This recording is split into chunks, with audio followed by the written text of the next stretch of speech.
à tous, que le Seigneur vous bénisse là où vous êtes. Donc bienvenue à tous ceux qui sont parmi nous en présentiel et bienvenue aussi à tous ceux qui sont en ligne, quel que soit l'endroit où vous êtes, que le Seigneur vienne vous rencontrer là où vous êtes et qu'il vienne vous bénir. Le Seigneur se réjouit quand il voit ses enfants respecter ses commandements, parce que le Shabbat, eh bien, cela fait partie des commandements. C'est un commandement qui est important parce que justement le Seigneur il veut nous rencontrer. Il veut venir nous rencontrer lors de ce jour que nous mettons à part pour lui. Et quand il voit que nous respectons ses commandements, eh bien cela réjouit son cœur. Donc vraiment soyez bénis, tous ceux qui sont ici, mais aussi tous ceux qui sont en ligne. Soyez bénis pour votre fidélité en Yeshua avant toute chose.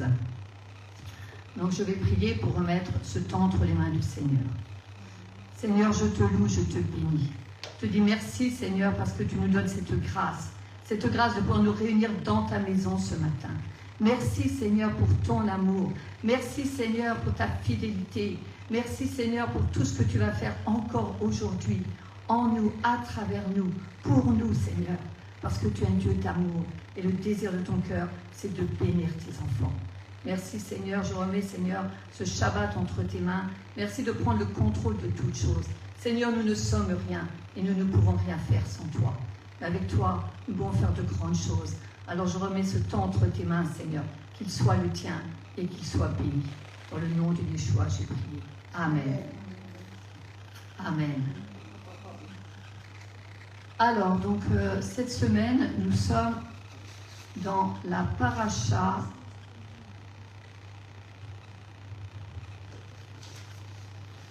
45 qui s'intitule « Vaetranan ». Alors on va vous montrer sur l'écran les différents passages de la paracha qui sont à méditer donc, pendant la semaine. Donc dans la Torah, donc, vous avez le Deutéronome chapitre 3 à partir du verset 23 au chapitre 7, verset 11. Ensuite, la Haftara, Ésaïe chapitre 40, verset 1 à 26. Puis la Brit Hadasha, Matthieu chapitre 4, verset 1 à 11. Chapitre 22, verset 23 à 40. Marc chapitre 12, verset 29 à 34. Luc chapitre 4, verset 1 à 13. Ensuite, chapitre 10, versets 25 à 37, Actes chapitre 13, versets 13 à 43, Romains chapitre 3, versets 27 à 31, ensuite 1 Timothée chapitre 2, versets 4 à 6, Jacob chapitre 2, versets 14 à 26, et pour terminer, vous avez tous les passages de la paracha 17. Donc, ils sont sur les différentes pages du Facebook. Vous pouvez retrouver tous ces passages sur la page du Facebook, la page des différents groupes, de façon à pouvoir méditer ces différents passages pendant la semaine. Amen. Donc, aujourd'hui, je vais vous lire un des passages de la paracha. Donc, nous allons aller dans Deutéronome chapitre 4 et je vais vous lire du verset 1 à 9. Deutéronome chapitre 4, versets 1 à 9. Et maintenant, dit Israël, écoute les lois et les ordonnances que je t'enseigne, afin que tu les suives et que tu vives. Puis tu entreras et tu prendras possession du pays qu'Adonai, Dieu de tes pères, te donne. Afin d'obéir au mitzvot d'Adonai, votre Dieu, que je vous donne, vous n'ajouterez rien à ce que je dis, et vous n'en retrancherez rien. Vous avez vu de vos propres yeux ce qu'Adonai a fait à Baal-Péor. Adonai a exterminé du milieu de vous tous les hommes qui suivaient Baal-Péor. Mais vous, qui vous êtes attachés à Adonai, votre Dieu, vous êtes encore en vie, chacun de vous. Voici, je vous ai enseigné des lois et des ordonnances, tout comme Adonai, mon Dieu, me l'a ordonné, afin que vous agissiez en conséquence dans le pays où vous vous rendez pour en prendre possession. C'est pourquoi vous les observerez et vous les suivrez. Car alors, tous les peuples verront que vous avez de la sagesse et de l'intelligence. Lorsqu'ils entendront parler de toutes ces lois, ils diront « Certainement, cette grande nation est un peuple sage et intelligent. Car quelle grande nation, un Dieu aussi proche d'elle qu'Adonai, notre Dieu, lorsque nous l'invoquons. Quelle grande nation a des lois et des ordonnances aussi justes que toute cette Torah que je mets devant vous aujourd'hui. Seulement, vous serez prudents et vous veillerez attentivement sur vous-même, aussi longtemps que vous vivrez, afin de ne pas oublier ce que vous avez vu de vos propres yeux, et que ces choses ne disparaissent pas de vos cœurs, mais vous les ferez connaître à vos enfants et à vos petits-enfants. Alors le passage qui a attiré mon attention se trouve au niveau du verset 1, je vais le relire. « Et maintenant, Israël, écoute les lois et les ordonnances que je t'enseigne, afin que tu les suives et que tu vives. Puis tu entreras et tu prendras possession du pays qu'Adonai, Dieu tes pères, te donne. » Donc déjà au départ, le Seigneur il dit « Et maintenant, écoute ». Quand on entend ces paroles, eh bien, c'est parce que le Seigneur il veut attirer notre attention. Si vous êtes en conversation avec quelqu'un et qu'il vous dit « Maintenant, écoute », eh bien, ça va attirer votre attention parce que ça veut dire qu'il va y avoir quelque chose qui va être dit, qu'il va falloir mettre en action. Ça veut dire que le Seigneur, eh bien, il veut nous parler. Il dit « Et maintenant », en hébreu, ça se dit « archav », maintenant, archav. Donc, ensuite, il dit « Écoute les lois et les ordonnances que je t'enseigne afin que tu les suives et que tu vives. » Donc, ça nous montre que la loi et les ordonnances, elles vont de pair avec la vie. Pour mieux saisir l'importance de ce verset, je l'ai mis à la forme négative. Donc voilà ce que ça donne à la forme négative. Et maintenant, Israël, si tu n'écoutes pas les lois et les ordonnances que je t'enseigne, et donc que tu ne les suis pas, tu mourras. Donc en d'autres termes, eh bien, si nous ne vivons pas selon les commandements de Dieu, à savoir l'amour et l'obéissance, les commandements de Dieu, ça se résume à l'amour et l'obéissance, eh bien, nous mourrons. Donc le Seigneur ici, il fait référence à la vie et à la mort spirituelle. Alors on va voir un petit peu en profondeur qu'est-ce qu'il veut nous dire par là. Comme nous le savons, tout commence dans le spirituel. Dans Jérémie chapitre 1, verset 5, il est dit « Avant de te former dans le sein maternel, je te connaissais. » Donc ça nous montre que nous avons d'abord été créés dans le spirituel. Même avant que nous soyons conçus, eh bien, dans le spirituel, nous avons été créés. Le Seigneur nous connaissait déjà. Donc ça nous montre bien que tout commence dans le spirituel. Amen. Dieu nous connaissait avant que nous arrivions sur cette terre. Maintenant, on va aller dans Genèse chapitre 2 au verset 7, qui nous dit « Et Adonai, Dieu, forma un être, en hébreu Adam, de la poussière du sol, Adama, et souffla dans ses narines le souffle de vie, afin qu'il devienne un être vivant. » Donc ça nous montre que c'est le souffle de Dieu qui apporte la vie. C'est le souffle de Dieu qui a permis à ce que le corps de Adam il puisse se mouvoir.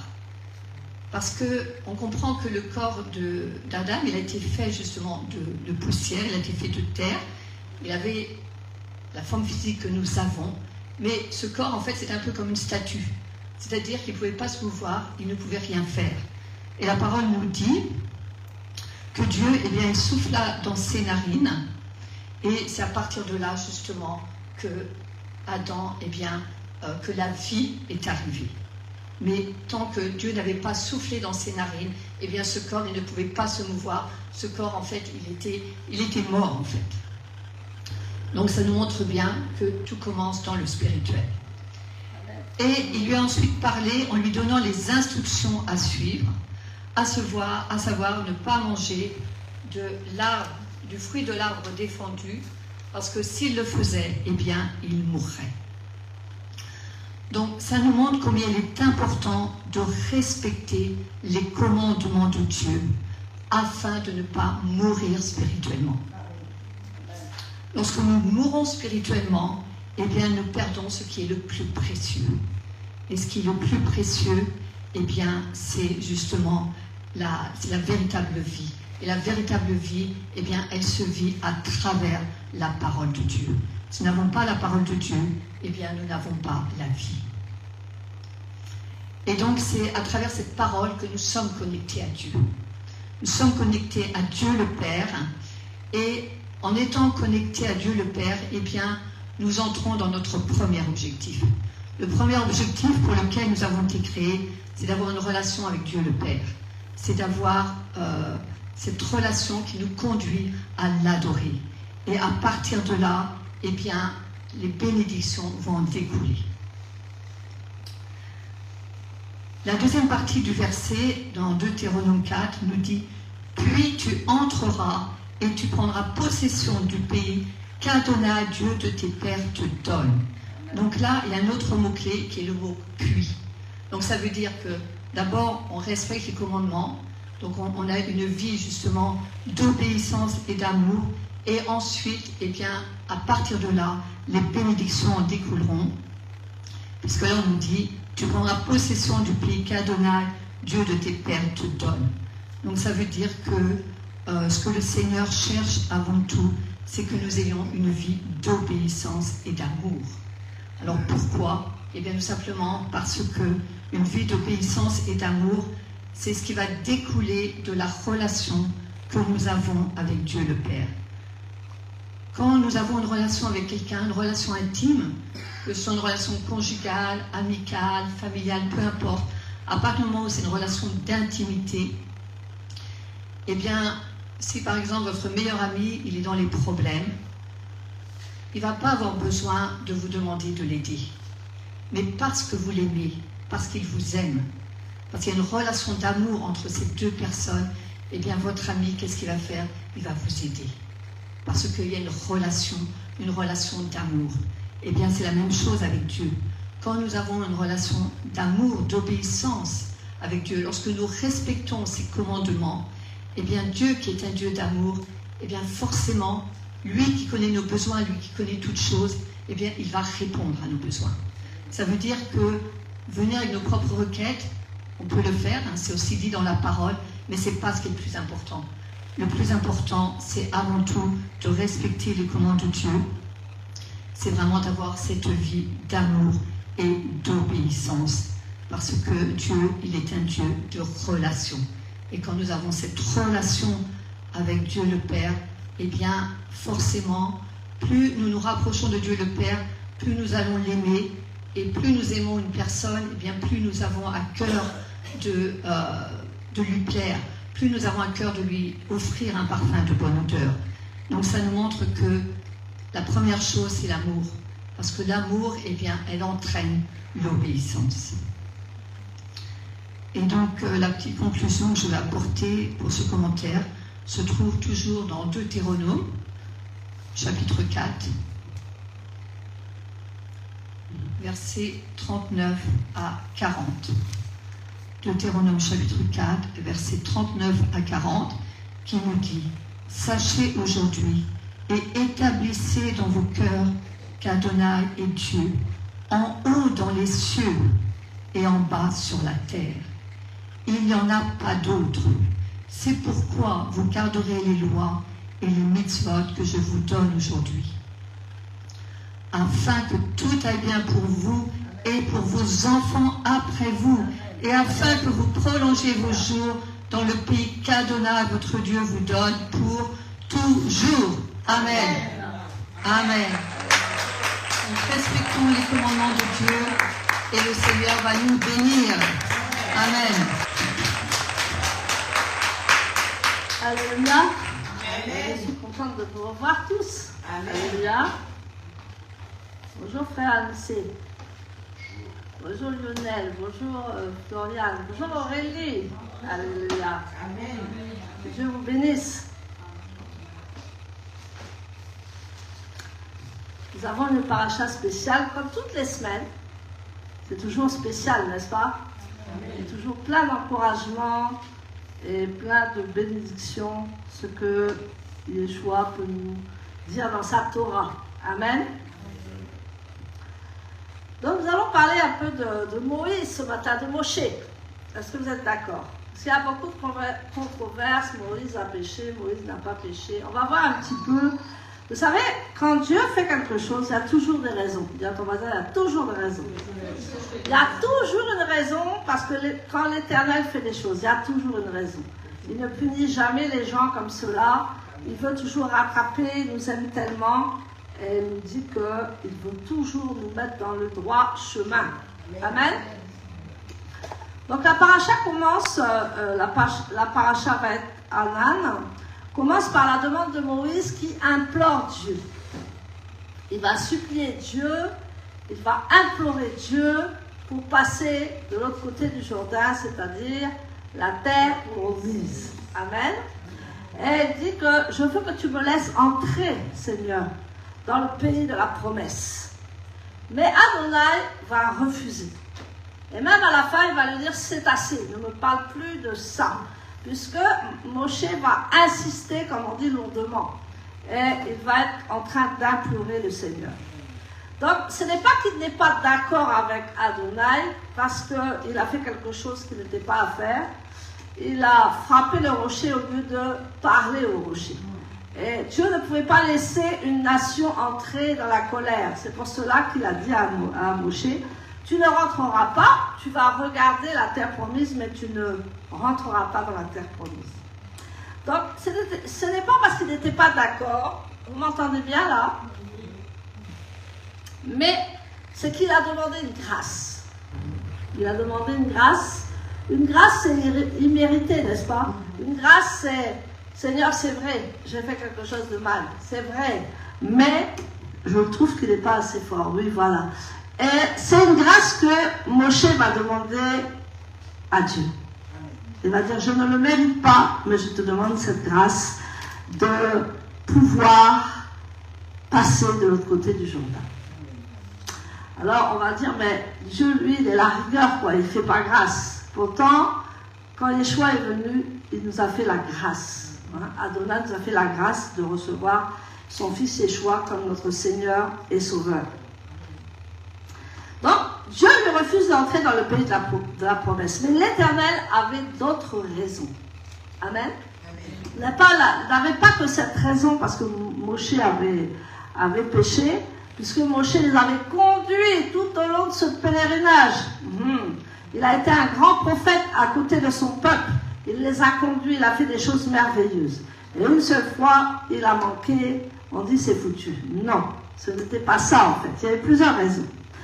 Donc la première chose, c'est que Moshe, à l'époque, avait 120 ans.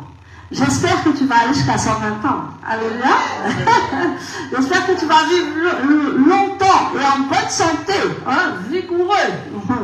Comme comme Josué l'a été, comme Caleb l'a été, il avait 85 ans quand il a demandé sa montagne.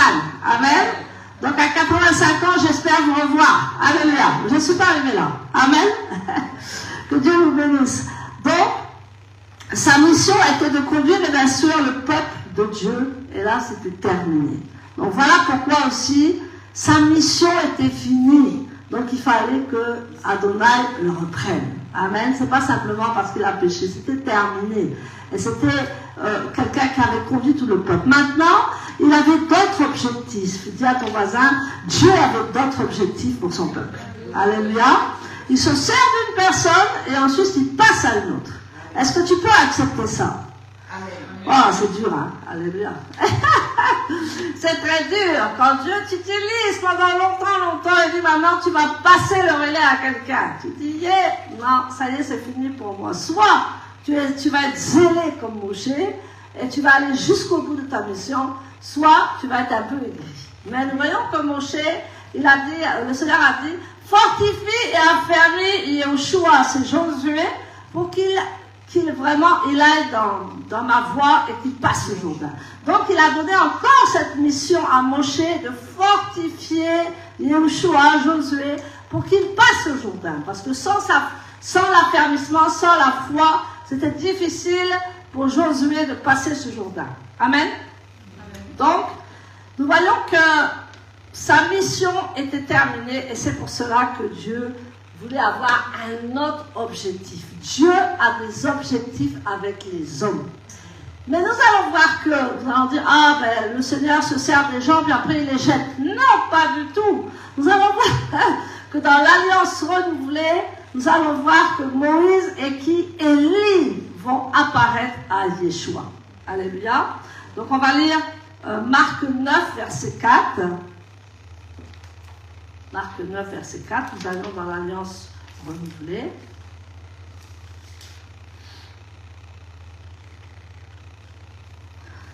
Marc 9, verset 4. Puis ils virent Eliaou et Moshe.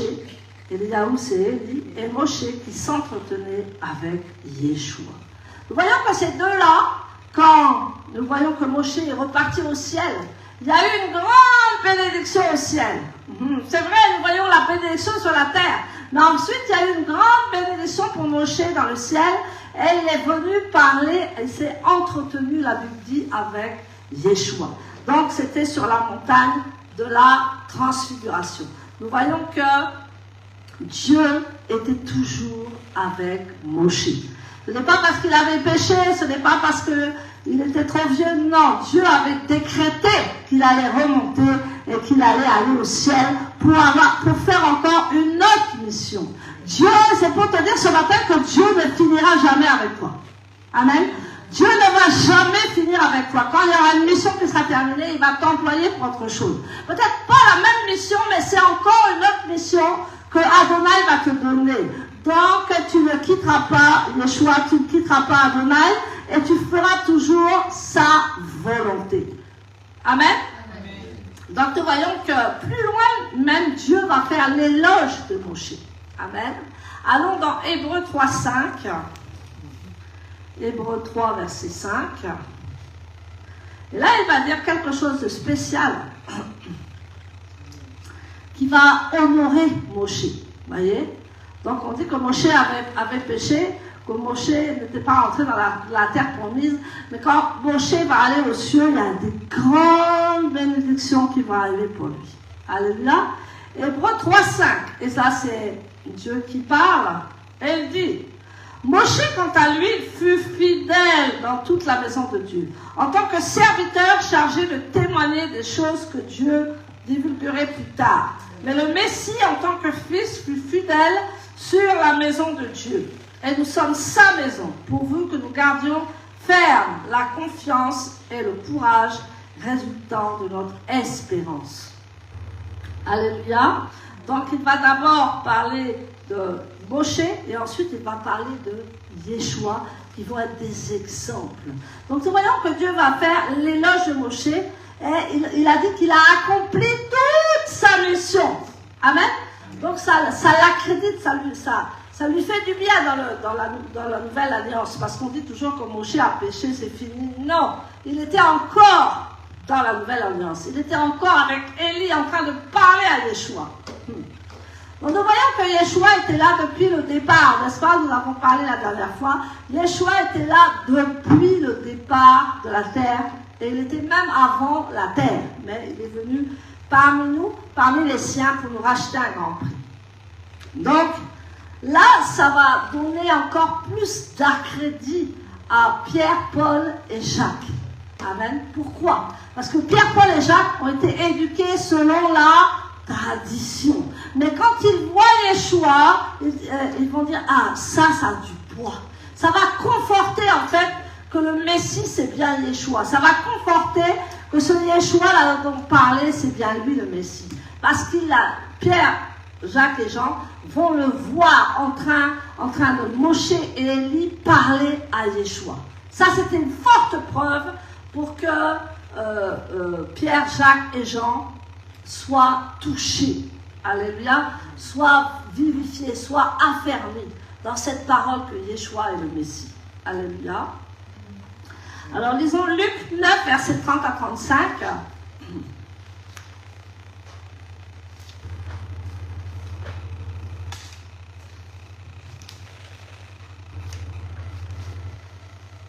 Luc 9, versets 30 à 35.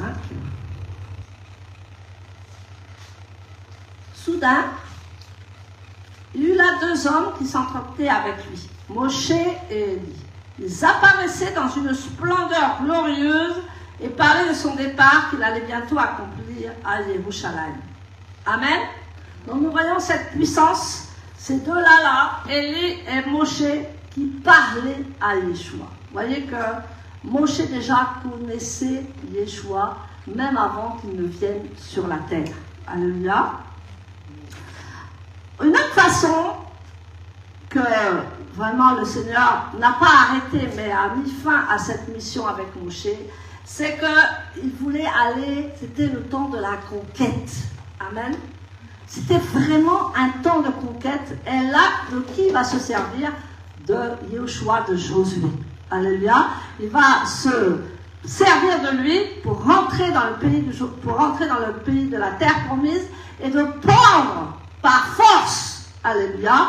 Parce qu'il fallait prendre par force, parce que l'ennemi ne voulait pas libérer le territoire. Donc il dit qu'on va vous préparer et quand vous allez être rentrés, vous allez prendre tout ce qui est à vous, vous allez prendre votre territoire et vous allez prendre tout ce qui vous appartient. Donc vous voyez que le Seigneur veut se servir de Josué pour faire la guerre, pour faire la conquête et pour arriver dans ce pays promis et pour prendre tout ce que Dieu leur avait promis.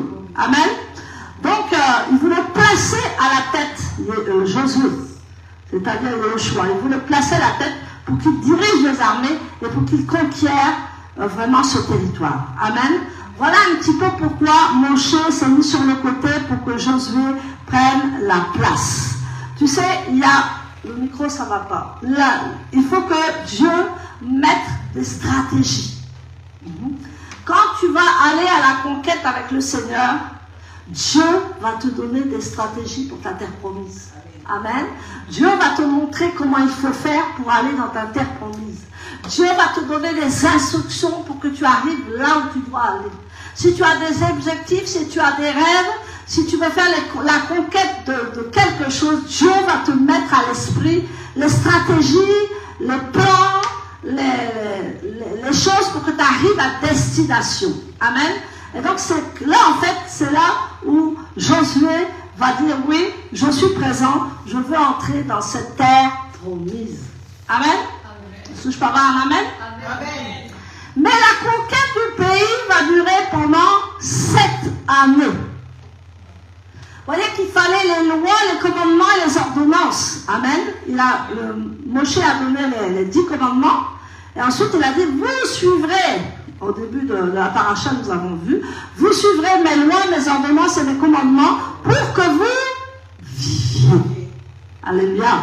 Donc Moshe ne parlait pas à travers. Moshe répétait toujours ce que Adonai lui donnait de dire. Amen.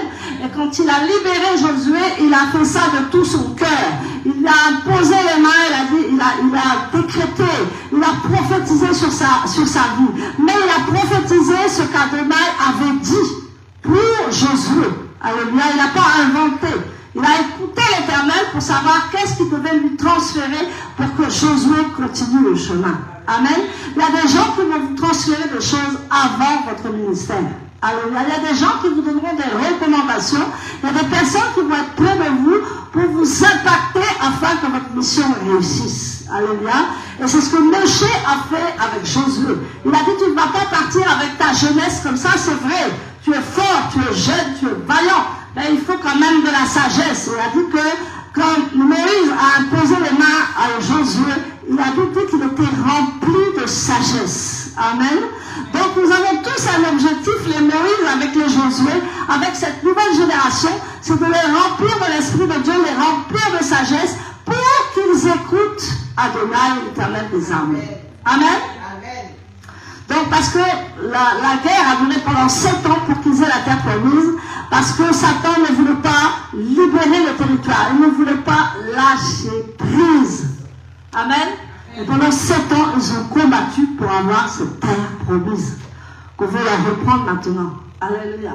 Ils ont combattu avec force pour avoir ce terrain que Adonai leur avait dit. Ce pays de Canaan vous appartient. C'est votre territoire. Alléluia. C'est l'histoire, n'est-ce pas? Il faut connaître l'histoire avant de parler.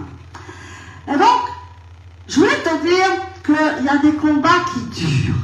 Dans ton voisin, il y a des combats là, c'est chaud. Il y a des combats qui peuvent durer pendant des années. Amen. Ça peut être des combats familiaux, ça peut être des combats ancestraux, ça peut être des combats comme on a parlé les fois dernières, ça peut être des combats qui durent longtemps. Mais il ne faut pas te décourager en chemin. Alléluia. Donc comme Moshe avait parlé à Josué, il avait rempli de l'esprit, il avait prophétisé sur sa vie. Comme ça, Josué était prévenant pour aller chercher cette terre promise. Il était jeune, il était fort, il était vaillant, mais il lui manquait quelque chose, la sagesse d'Adonai. Et c'est ce que Moïse lui a transféré. Alléluia. Vous voyez que ce Moïse-là, peut-être il a péché une fois, mais il était grand. Amen. Moi, je ne dirais pas qu'il a péché, je dirais qu'il a désobéi. Il a fait quelque chose qu'il ne fallait pas faire. Mais dû à la pression du peuple. Vous savez, quand vous avez la pression, c'est compliqué. Amen. Quand vous avez toute la pression d'un peuple, je n'ai pas dit qu'il a fait bien, hein, mais quand vous avez toute la pression d'un peuple, souvent vous finissez par lâcher. Alléluia, parce que vous dites, bon, voilà ce que vous voulez. Même Adonai, quand ils ont voulu, quand Israël voulait les choses, il voulait les cailles, hein, il voulait à manger. Adonai a libéré toute la nourriture, mais ils ont été malades. Pourquoi? Parce qu'Adonai a libéré la bénédiction par force. Adonai a été sous une pression par rapport à ses enfants. Quand tu lui demandes, ah, j'ai besoin de ça, j'ai besoin de ça, j'ai besoin de ça, j'ai besoin de ça, et j'ai besoin de ça. Il dit, tiens, le voilà. Voilà la chose que tu me demandes. Puisque tu insistes tellement, puisque tu ne m'écoutes pas, je vais te le donner. Alléluia. Donc Dieu, il a fait comme ça avec Josué et Yeshua. Il a dit, vous allez combattre, mais vous allez avoir la victoire. Amen. Vous allez te dire, ce matin, tu as des combats. Peut-être tu as des combats financiers, peut-être tu as des combats de famille, peut-être que tu n'arrives pas à enfanter, peut-être que tu as des problèmes de couple. Enfin, tous les problèmes qu'il peut y avoir, il y a des combats. Dis à ton voisin, il y a des combats. Les gens pensent parce qu'ils appartiennent à Yeshua, ils appartiennent à Adonai, que tout est là. Non. Il faut combattre, il faut avoir la foi. La foi, ça s'acquiert et la foi, ça se démontre. Dis à ton voisin, la foi, ça se démontre.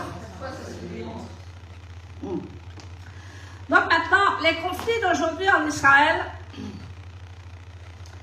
ce n'est pas des conflits ordinaires. Non. Ce n'est vraiment pas des conflits ordinaires avec le Moyen-Orient. Ce n'est pas ordinaire. C'est des combats terribles. C'est des combats où Israël aura la victoire. Mais il faudra qu'elle combatte. Amen. C'est ce qu'ils sont en train de faire. Il faudra qu'ils se défendent. Il faudra qu'ils attaquent. Il faudra qu'ils se défendent. Parce que l'Éternel Dieu va mettre la paix sur Israël. Et cette paix sur Israël découlera que les nations auront la paix. Amen. Si Israël n'a pas la paix, les nations n'auront pas la paix. Donc prions pour Israël que vraiment la victoire découlera de la paix en Israël. Tant qu'il n'y a pas la paix en Israël, nous ne serons pas tranquilles, nous les nations. Amen. La paix doit être aussi dans les nations. Vous voyez que les nations en ce moment sont bousculées. Amen. Il y a des inondations, il y a tout ce que vous voulez actuellement. Parce que Israël est bousculé, donc les nations sont bousculées. Et donc il faut qu'il y ait la paix à Jérusalem, à Jérusalem, pour que la paix des nations vienne. Donc ce n'est pas un petit conflit, dis à ton voisin, ce n'est pas un petit conflit. Et ce n'est pas un conflit où on peut comprendre toutes choses. Il y a des choses qu'on ne comprend pas. Alléluia. Ce conflit, il y a des choses qu'on ne comprend pas. Mais à la fin, Dieu a dit qu'on aurait la victoire. Amen. Et cette victoire, nous l'obtiendrons avec Israël. Amen. Qu'on ne te trompe pas, qu'on ne te dise pas des choses. Je sais qu'on te dit des choses, mais que tu vois la juste valeur. Amen. Donc la paix du monde se joue à Jérusalem. Amen. Tout se joue à Jérusalem. Que vous le vouliez, que vous l'acceptiez, ou que vous ne l'acceptez pas, cette paix-là, elle dépend de Jérusalem. Amen. Et sur la terre d'Israël. Donc vous voyez que quand Josué est rentré au-delà du Jourdain dans la terre promise, il avait un objectif. avoir la victoire sur les ennemis. Amen. Et ils se sont battus, ils ont combattu pendant 7 ans pour avoir cette terre promise. Donc, comme je disais tout à l'heure, il y a des combats là, il faut que tu combattes. Hein. Il ne faut pas que tu t'arrêtes en route. Dis à ton voisin, ne t'arrête pas en route. Hein. Lutte jusqu'à la fin. Nous lutterons jusqu'à la fin pour avoir la victoire. Amen. Donc, il y a des combats là, tu ne comprends rien. Tu dis oui, toujours moi. Il y a des combats, même tu ne comprends rien. Mais ce combat-là, c'est normal. C'est pour que tu rentres dans ta bénédiction. Amen. C'est pour que tu rentres dans ton ministère. C'est pour que tu rentres dans quoi Dieu t'a appelé. Alléluia. Qu'est-ce que Dieu veut faire de toi sur cette terre? Parce que tout le monde a une mission sur cette terre. Alléluia. Peut-être que tu as des associations, peut-être que tu as beaucoup de choses que tu es en train de faire, mais c'est pour Dieu que tu le fais, parce que c'est pour l'être humain que tu le fais. Amen. Peut-être que tu aimes les gens gratuitement. Amen. Qu'est-ce que c'est aimer gratuitement? Qu'est-ce que c'est aimer quelqu'un gratuitement? Tu ne demandes rien en retour. C'est ça, aimer quelqu'un gratuitement. Amen. Parce que maintenant, les gens marchent avec intérêt. Si tu fais ça, moi je te ferai ça. Mais si tu fais pas ça, moi je fais rien. Moi je dis aimer gratuitement, c'est ne rien attendre en retour. Amen. Et c'est ce que Dieu veut dans nos communautés, qu'on s'aime sans retour. Amen. Mais qu'on s'aime vraiment. Donc, la paix du monde vraiment se joue à Jérusalem et sur la terre d'Israël. Donc, vraiment, nous avons intérêt à prier pour Israël, parce que quand Israël est victorieux, nous sommes victorieux. Quand Israël descend, nous descendons. Et nous voyons qu'en ce moment, les nations sont en train de payer le prix par rapport à Israël. Alléluia.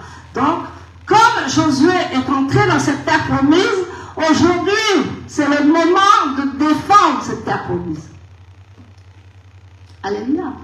Comme Josué, il a mis 7 ans pour conquérir la terre promise avec tout Israël, nous devons garder la terre d'Israël. Nous devons garder la promesse et nous devons garder ce combat établi en Israël. C'est ça, en fait, la loi de l'Éternel. Amen. Nous allons voir que le fait que le chef de l'armée de l'Éternel, nous allons aller dans comment dire, je crois que c'est dans Josué. Amen. On ira tout à l'heure. On va aller dans Deutéronome, on l'a vu, Deutéronome 3, verset 28. C'est Moïse qui va accomplir sa dernière tâche avec zèle et avec attention. Amen. Je voulais vous dire une chose. Quand un père dit non à son enfant, c'est qu'il a une raison. Quand on attend quelque chose et que ça n'arrive pas, pose-toi des questions. Le combat peut être long. Amen. Et le combat, en fait, c'est d'être à côté d'Adonai. Le combat, c'est d'être avec Yeshua qui nous fortifie et qui nous rend forts par la foi. Amen. Et quelquefois, Adonai ne va pas te dire ce qui se passe. Tu vas être dans l'attente en voulant dire, mais je fais ça, mais ça ne marche pas. Je fais autre chose, mais ça ne marche pas. Tout ce que je comprends, ça ne marche pas. Parce que Dieu, lui, il a une solution à ton problème. Amen. Et peut-être que cette solution viendra plus tard. Peut-être qu'elle viendra maintenant, mais peut-être qu'elle viendra beaucoup plus tard, cette solution. Donc Dieu nous parle ce matin qu'il faut être patient, il faut avoir la foi. Il faut être persévérant dans la foi pour obtenir cette promesse, pour obtenir le paradis, pour obtenir la terre promise. Amen. Avant que tu sois dans ta terre promise, avant que tu sois dans ton bien-être, avant que tu sois dans ton objectif, on veut dire, Dieu va te faire passer pour des chemins pour y arriver. Ce n'est pas comme ça d'un claquement de doigts que tu y arrives. Amen.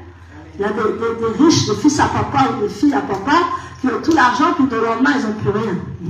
Nous devons le gagner par la bataille avec Yeshua. Alléluia. Donc, il faut savoir dire non à un enfant.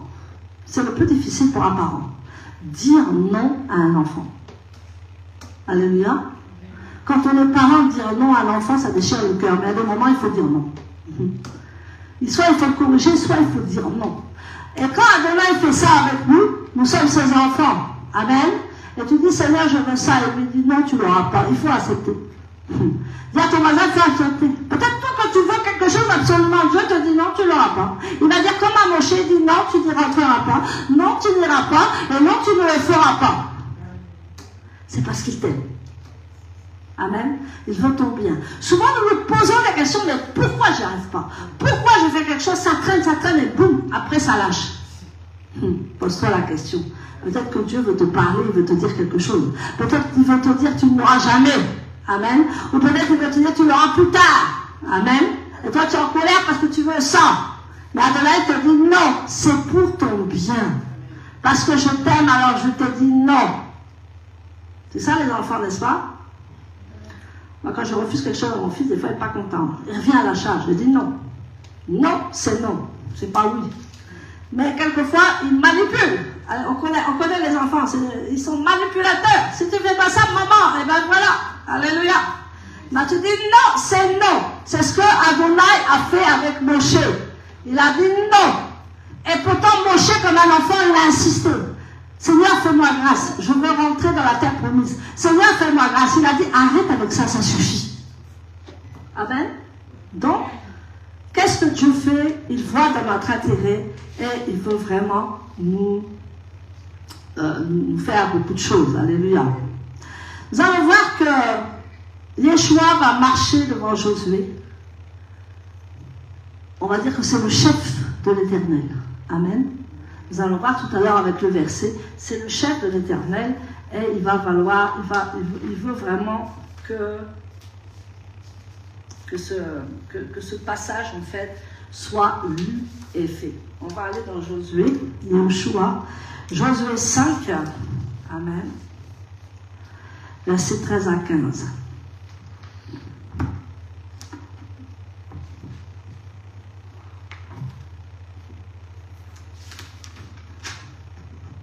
Alors, Yeshua 5, versets 13 à 15.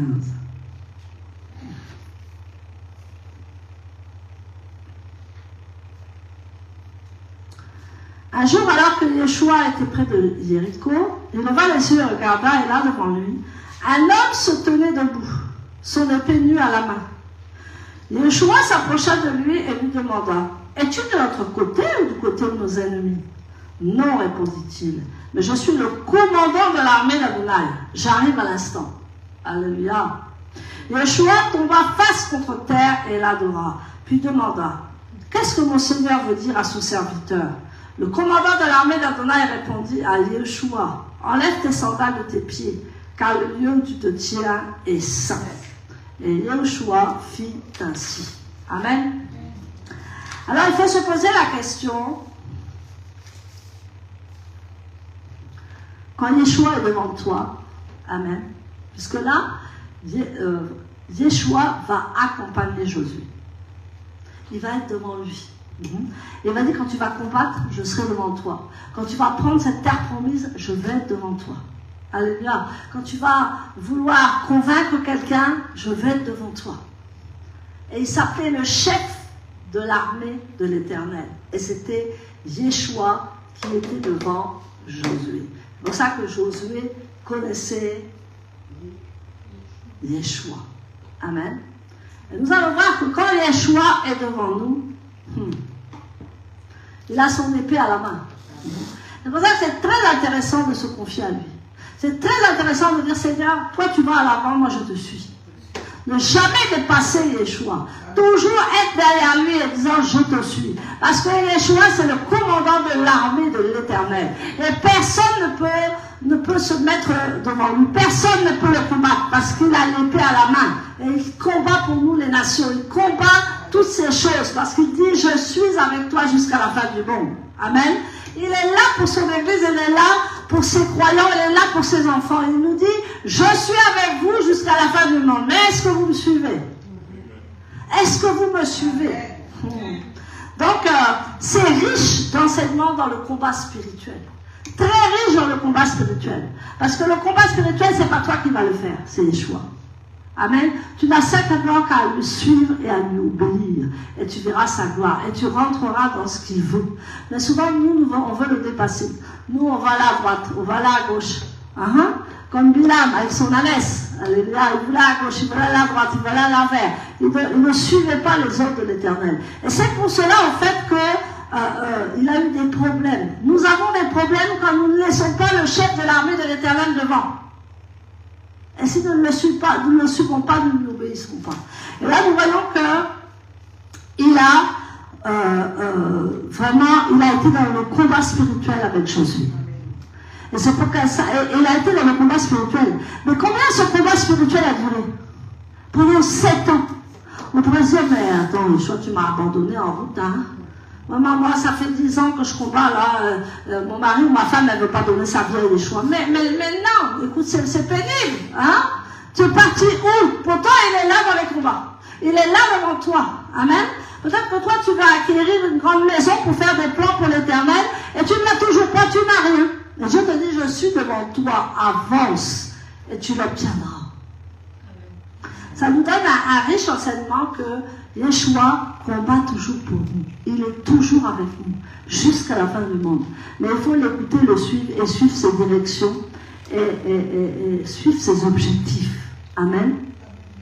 Donc voilà cette grande leçon que Dieu voulait nous parler ce matin, de Moïse d'abord, et de Yeshua, Josué ensuite. Amen. Donc c'est un peu Moïse, c'est un peu l'ancienne génération, et Moïse et Josué, c'est un peu la nouvelle génération. On les pousse. Amen. Ne fais pas ci, ne fais pas ça, va pas là, va pas là. On leur impose les mains, on leur donne pas des ordres, on dit non, fais pas comme ça, tu vas pas y arriver. On dit, oh, mais les vieux, là, nous, on est jeunes, on va combattre tout seul. Ça, c'est pour la jeunesse. Alléluia. Des fois, on fout son con. On dit, mais oui, mais elle est trop vieille, elle ne peut pas faire les choses. Lui, il est trop vieux, il ne peut pas faire les choses. Et pourtant, nous avons acquis la sagesse dans les combats spirituels avec Yeshua. Amen. Nous avons de l'expérience avec Yeshua. Nous savons par quoi nous sommes passés et nous pouvons affermir Josué. Nous pouvons affermir la jeunesse. Alléluia. Mais souvent la jeunesse, il faut qu'ils aillent se claquer la tête contre le mur et après ils reviennent. Il dit, je me suis trompé. Alléluia. Donc, il y a des jeunes même qui sont sages parce qu'ils ont été conduits par des Moïse. Amen. Si tu as été conduit, si tu as été éduqué par les Moïse, tu pourras vraiment y arriver dans ta jeunesse. Tu pourras vraiment te fortifier comme Josué. Parce que Josué, lui, il avait le plan d'attaque. Josué, il était très fort. Josué était très intelligent. Mais lui manquait un Moïse derrière lui. Et ensuite, quand Moïse est parti, qui est-ce qu'il a eu devant lui? Yeshua. Amen. Peut-être que Moïse était parti, mais maintenant il était assez adulte. Dis à ton voisin, tu es assez adulte. Est-ce que tu es assez adulte spirituellement? Amen. Donc quand Moïse est parti et qu'il a transféré tout à Josué, maintenant Josué avait reçu tout ce qu'il avait besoin pour faire sa route. Voilà que Yeshua va être devant lui. Ça c'est ton ministère. Amen. Mais tant que tu n'as pas reçu les instructions d'Adonai, tant que tu n'as pas acquis la sagesse d'Adonai, tu auras quelqu'un toujours devant toi qui va non seulement te propulser, mais qui va te donner des conseils. Amen. Est-ce que je peux avoir un amen? Amen. Donc nous ne voyons pas les étapes. Amen. Maintenant nous voyons cette paracha qui est très messianique.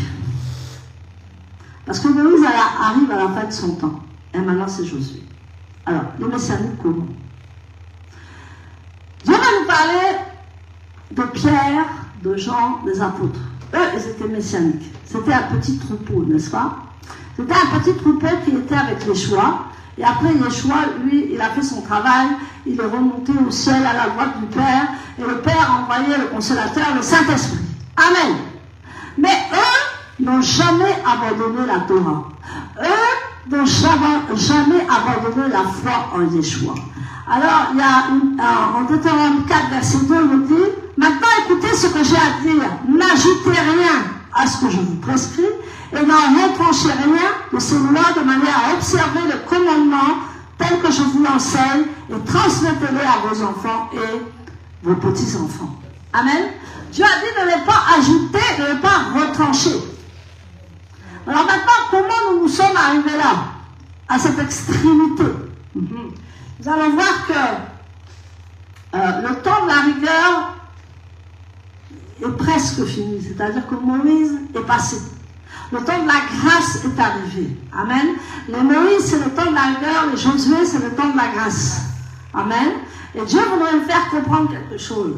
Avec les nations, nous voyons que dans ces 613 commandements, nous n'en pratiquons pas la moitié, même pas la moitié, parce que nous sommes sous la grâce. Amen. Mais ça ne veut pas dire que certains commandements, nous ne devons pas les pratiquer.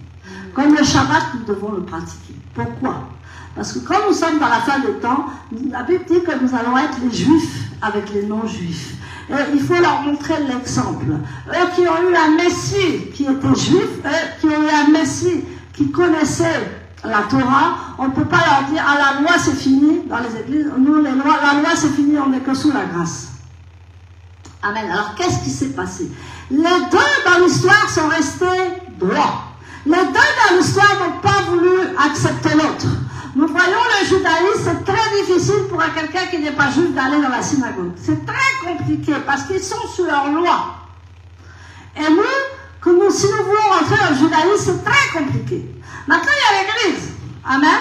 L'église qui est là, mais l'église qui a fauté aussi, les deux ont fauté. Et maintenant, c'est le rassemblement messianique. Amen. Pourquoi? Parce que l'église, elle a commencé par l'église catholique, avec les statuettes, avec les choses. Et Dieu a dit non, c'est pas bon. Amen. Donc, les protestants sont arrivés, ils ont enlevé les statues, ils ont tout enlevé, ils ont réformé tout ça, gloire à Dieu. Et en fait, mais ils n'ont pas abandonné la loi romaine, c'est-à-dire le dimanche. Amen. Ils ont continué dans le dimanche. Ils ont continué dans les choses catholiques romaines. En fait, ils se sont un peu écartés, mais ils sont toujours dedans. Alléluia. Maintenant, Dieu nous dit que nous sommes dans le messianique, là où nous respectons la foi en Yeshua et nous respectons les lois, la Torah de l'Éternel. Voilà là où nous sommes, les messianiques. Alléluia. Nous avons une mission qui n'est pas facile, mais nous y arrivons. Amen. Amen. Vous êtes là, non? C'est que Dieu vous a touché, non? Alléluia. Donc si vous êtes là, il y a des soirs. Amen. Si un jour même je ne vois plus personne, je dis, ah Seigneur, envoie encore des messianiques. Alléluia.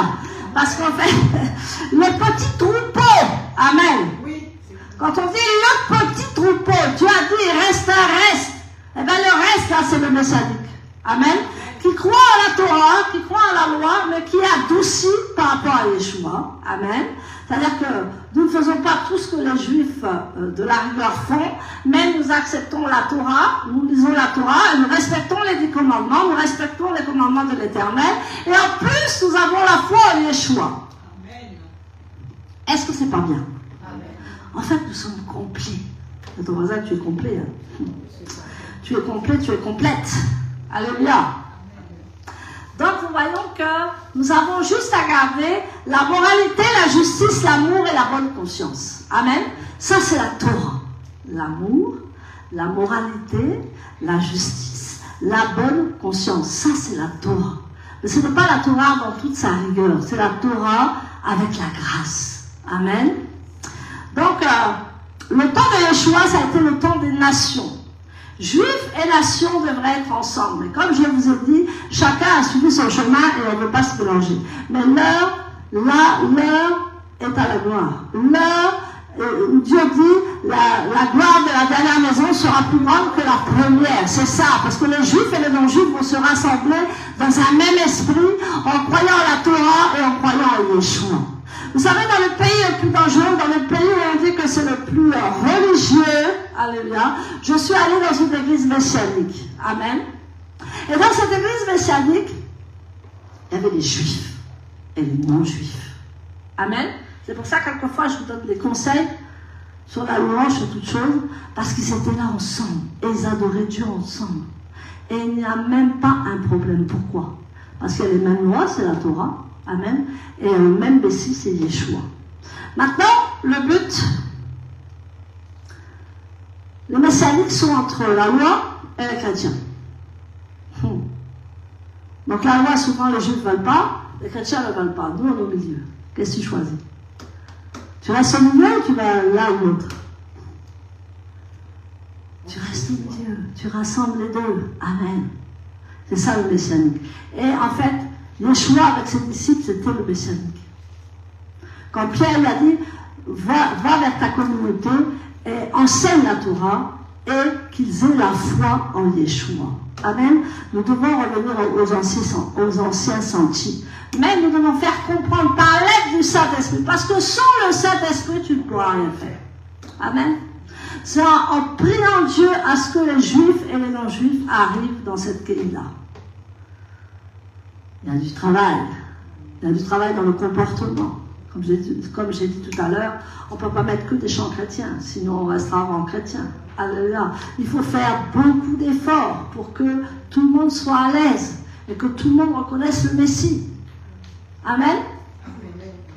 Donc, est-ce que tu es content d'être un messianique? Amen. Alléluia. Donc, Yeshua aussi, c'est un nom hébreu. Jésus, c'est un nom païen, c'est pas un nom hébreu. Alléluia. Donc, essayons de dire, même si on a envie de dire Jésus, disons Yeshua, ils vont se reconnaître. Yeshua, ils savent qui c'est.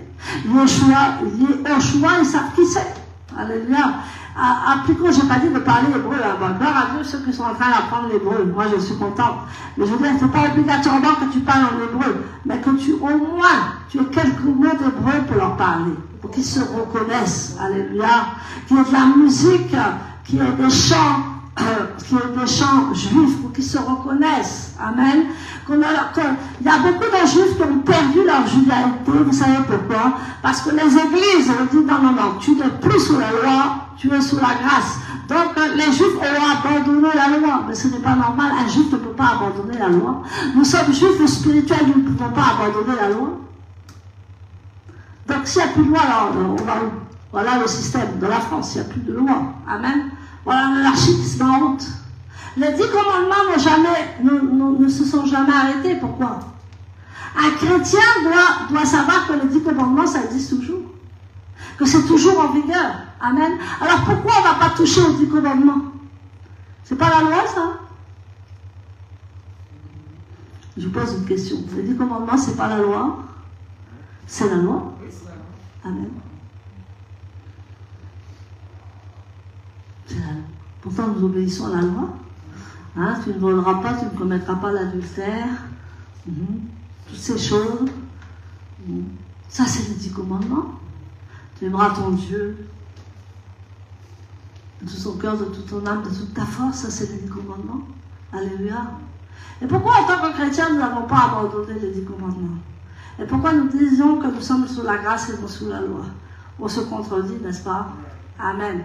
Mais il y a des lois dans la rigueur qu'on n'est pas obligé d'appliquer. La loi dans la rigueur, c'est la loi de Moïse, la rigueur. Comme j'ai dit, les 613 commandements, moi je ne fais pas. Alléluia. Parce que je ne peux pas. Parce que je suis sous la grâce, n'est-ce pas? Mais on n'a pas dit non plus de tout abandonner en disant non, il n'y a plus la loi, on n'est que sous la grâce. Vous voyez le fossé qu'il y a entre les chrétiens et les juifs? Et nous, on est les messianiques. Donc tu adhères encore ou tu t'en fiches? Parce que je sais que des fois tu es là, mais tu ne comprends pas. Tu dis, mais en fait, qu'est-ce que je fais là, en fait? Alléluia. Qu'est-ce que je fais là? On est sous la grâce, on n'est plus sous la loi. Alléluia. Et pourtant, les lois existent toujours. Donc, ce matin, je voulais vraiment te parler de ça, parce que je sais que la loi de Moïse est passée. Et vous allez voir, chez les Juifs, on appelle ça les libéraux. Amen, je le disais tout à l'heure au groupe. Chez les Juifs, il y a les libéraux, c'est-à-dire ceux qui sont un petit peu plus souples. Parce qu'ils ont compris. Amen. Ils ont compris que si ils ne font pas d'efforts, les nations ne viendront pas. Amen. Parce que les nations, c'est trop la grâce. Et eux, c'est trop la rigueur. Donc, il faut mettre le haut dans son bain. Amen. Il faut être au milieu. Alléluia. Eux, c'est trop la rigueur. Eux, c'est trop la grâce. Donc, il y a ceux qui sont au milieu, c'est nous. La modération, comme elle dit, la moralité, la justice, l'amour. C'est ce que chaque être humain a besoin. Amen. Donc Dieu va nous parler ce matin que le temps des nations et le temps des Juifs est là. Et un vrai chrétien doit se rapprocher des messianiques pour savoir qui il est, pour savoir qu'il est un juif messianique, qu'il est un juif spirituel. Il faut qu'il retrouve ses racines. Amen. C'est pour ça que des fois les chrétiens sont vides, excusez-moi, ils sont vides, ils prient, mais il n'y a rien derrière. Ils prient. C'est bien de prier, gloire à Dieu. Mais il n'y a rien qui s'enchaîne derrière, parce qu'ils n'ont pas la racine. Amen. Je n'ai pas dit que prier, c'était pas bien, ne déformez pas mes mots. Mais on prie souvent, mais on ne prie pas selon la volonté de Dieu. Amen. Donc les chrétiens, et les Juifs doivent être ensemble pour adorer Adonai. Ça, c'est un défi, ça fait 14 ans que ça dure, mais ça arrive. Alléluia. Ça arrive et ça arrive. Alléluia. Je dis que la mission de l'Éternel va s'accomplir. Que ça soit compliqué ou pas, ça va s'accomplir. Parce que si vous êtes là, moi je suis encouragée. Alléluia. Même chez la gauche, je serai encouragée. Parce que je dirais la mission commence. Amen. Le début de la mission commence. Amen. Il faut être patient. Il faut savoir expliquer. Il faut savoir dans quel camp tu es. Tu es ni dans le camp de l'un, ni dans le camp de l'autre. Comme ça, tu es au milieu. Tu vas dire, ah, apôtre, qu'est-ce qu'elle dit? On ne peut pas être neutre. C'est pas que tu es neutre, mais tu adoptes la loi et tu adoptes la grâce. La rigueur et la grâce. Amen. Et les deux, la Torah et la foi en Yeshua. C'est ce que Pierre, Paul, Jacques ont fait. Et j'ai dit tout à l'heure, quand Pierre, Paul, Jacques ont vu Élie et Moshe parler à Yeshua, il y a eu un déclic. Ils ont dit, oui, ça c'est la vérité. Ça c'est le Messie. Parce que Élie et Moshe surtout ne pouvaient pas parler à Yeshua si ce n'était pas le Messie. Jamais il ne ferait ça parce que Moshe était dans la loi. Et Moshe connaissait déjà Yeshua. Josué connaissait déjà Yeshua, puisque Josué suivait Yeshua dans le combat spirituel. Maintenant, si tu n'as pas Yeshua dans le combat spirituel, tu es mal parti. Amen. C'est des combats trop durs pour toi. Donc il faut savoir te remettre entre ses mains. Il faut savoir lui parler en disant, Seigneur, toi tu vas devant, moi je te suis. Amen. Et jamais je ne te dépasserai, parce que si je te dépasse, là, je suis en danger. Si je te dépasse, je suis vraiment en danger avec l'ennemi. Donc, il faut vraiment que tu pries ce matin pour être vraiment derrière lui, avec lui dans le combat spirituel, pour qu'il remporte la victoire avec tout. C'est pour ça qu'il a dit, je serai avec vous jusqu'à la fin du monde, parce que je suis votre combattant. Je suis le guerrier de l'Éternel. Alléluia. Je suis le chef de l'armée de l'Éternel. Alors, quand on a un chef de l'armée de l'Éternel, oui, c'est chaud. On a gagné. Amen. Mais des fois, les combats sont rudes. Le combat que tu mènes, il est difficile. Dans ta propre vie, dans ta propre famille, dans tout ce que tu veux faire. Le combat est rude, mais ça ne veut pas dire que tu n'auras pas la victoire à la fin. Alléluia. Ça ne veut pas dire que ce sera éternel. Un jour, tu vas avoir la victoire. Donc, proclame la victoire tous les jours. Dis que Yeshua est devant moi. Et c'est un guerrier. C'est celui qui a sa lance, celui qui est sur son cheval. C'est celui qui va gagner à la fin. Et nous sommes dans ces temps messianiques où les chrétiens vont courir chez les messianiques parce qu'ils vont comprendre. Amen. Dieu va leur parler dans leur spirituel. Dieu va leur parler dans les sons. Dieu va leur parler qu'ils rejoignent les messianiques. Il y en a beaucoup même qui se sont séparés des églises. Il y a beaucoup même qui se sont séparés des synagogues parce qu'ils ne trouvent pas. Ils ne trouvent pas leur compte. Ils disent oui, c'est vrai, on a la grâce, mais j'arrive pas à m'équilibrer. Parce que la grâce, on peut tout faire. La rigueur, on peut rien faire. Donc qu'est-ce qu'il faut? Alléluia. Il faut un mélange des deux. Et Yeshua est venu apporter ce mélange des deux. La Torah, bien entendu, et la grâce. La Bible dit qu'il était plein de grâce et de vérité. Amen. Yeshua est plein de grâce et de vérité. Donc Yeshua voudrait nous parler ce matin que nous devons persévérer là où nous sommes. Amen. Tu dois parler de ce que je t'ai parlé ce matin. Amen. Tu ne dois pas fermer ta bouche. Tu dois parler de ce que je t'ai parlé ce matin. Que oui, certes, la loi, on ne pratique pas toute la loi. Mais comme le 10 commandements, on les pratique. Comment ça, un chrétien ne va pas savoir répondre? Comment ça se fait que toi, tu n'es plus sur la loi et que tu respectes encore les 10 commandements? Qu'est-ce que tu vas répondre? Je vous écoute. Alors vous savez, je parle au public. Alléluia. Qu'est-ce que tu vas répondre? Tu vas dire oui, mais. Il y a toujours des mais on n'arrive pas au bout de la conversation. Amen. À moins que tu peux voler, tu peux tuer, tu peux tout faire maintenant. C'est ce qui est en train de se passer dans. Voilà. On ne respecte plus les 10 commandements. On vole, on tue, on fait de l'adultère, on fait tout. On trouve ça normal.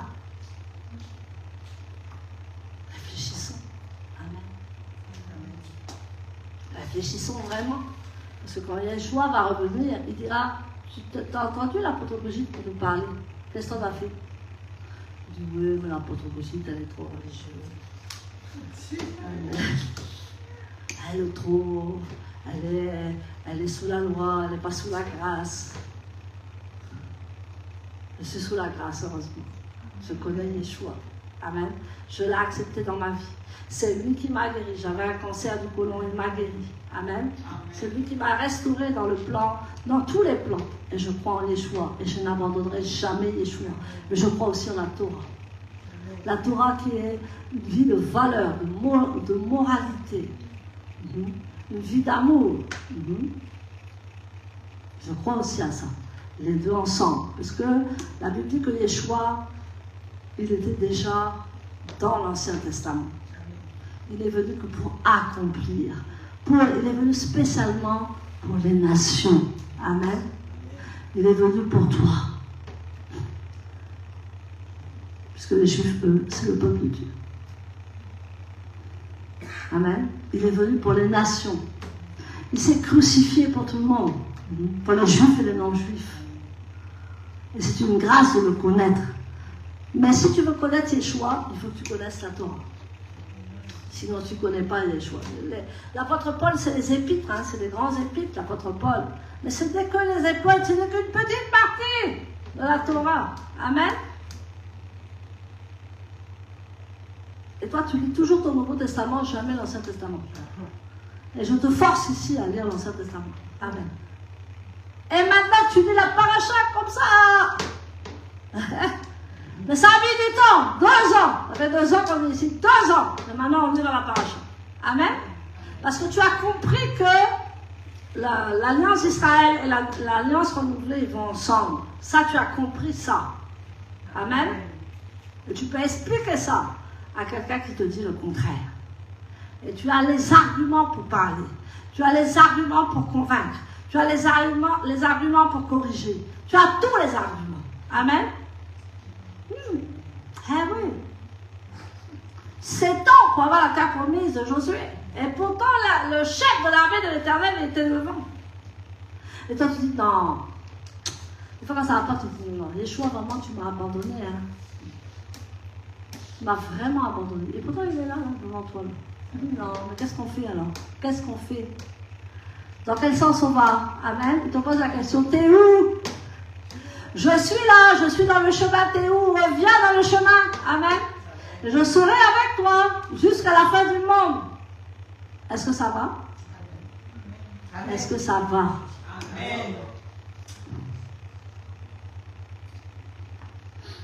Il y a des lois qu'on n'applique plus. Comme nous, on ne prie pas les morts. Les Juifs prient encore les morts sur les tombes. Amen. Il y a des choses qu'on ne fait plus parce qu'on est sous la grâce. Mais tout ce qui est justice, tout ce qui est moralité, tout ce qui est amour, tout ce qui est bonne conscience, on le pratique parce que c'est la Torah. D'accord? Vous avez bien compris? Nous, on a bien compris aujourd'hui. Amen. Amen. Il y a des amen. D'accord. Donc, je crois que ceux qui nous regardent là vont comprendre. Ils comprennent aussi ce que l'Éternel veut faire dans nos vies. Amen. Donc, un Messie qui ne fait pas Shabbat ni les fêtes juives ne peut pas être le Messie d'Israël. Nous faisons le Shabbat et nous pratiquons les fêtes de l'Éternel. C'est tout ce que Dieu nous demande. Amen. Nous ne renions pas notre foi chrétienne, non, mais c'est tout ce qu'il nous demande. Le Shabbat, et c'est ce que Jacques a dit. Il ne faut pas trop leur demander des choses, hein, les païens. Non, non. Les nations ne faut pas trop demander de choses. Il dit sauf 2 choses. La viande sacrifiée aux idoles. Encore quoi?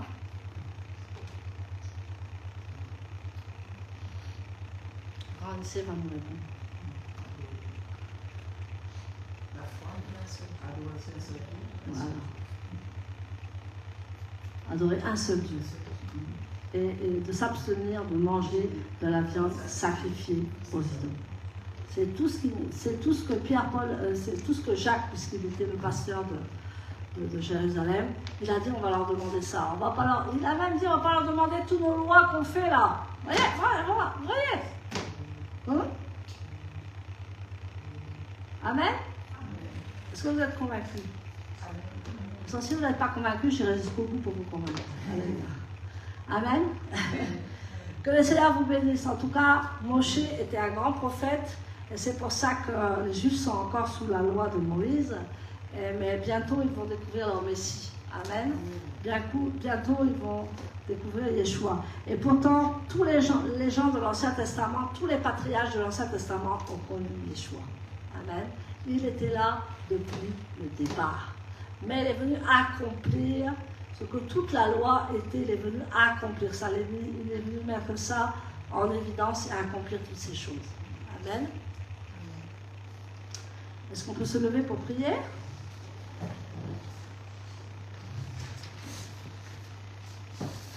Amen.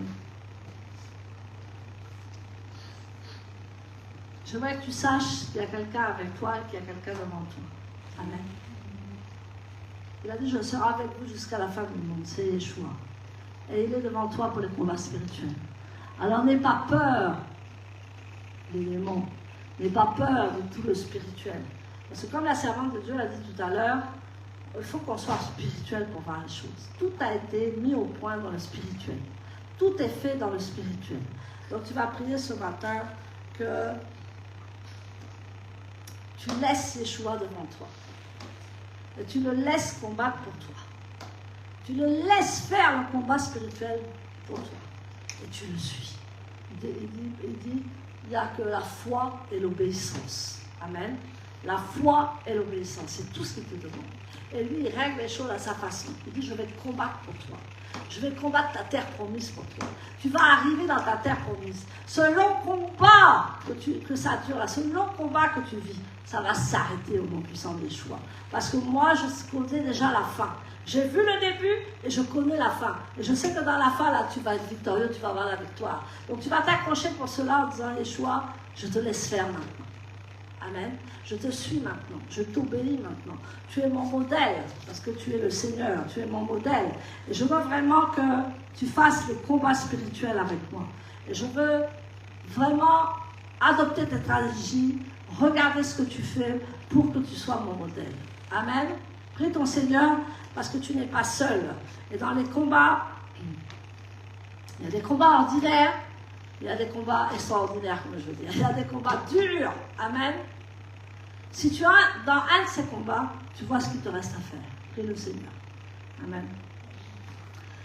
Père éternel, nous voulons te remercier ce matin pour ta grâce. Parce que tu as dit que Moshe, c'était la rigueur, c'était la loi.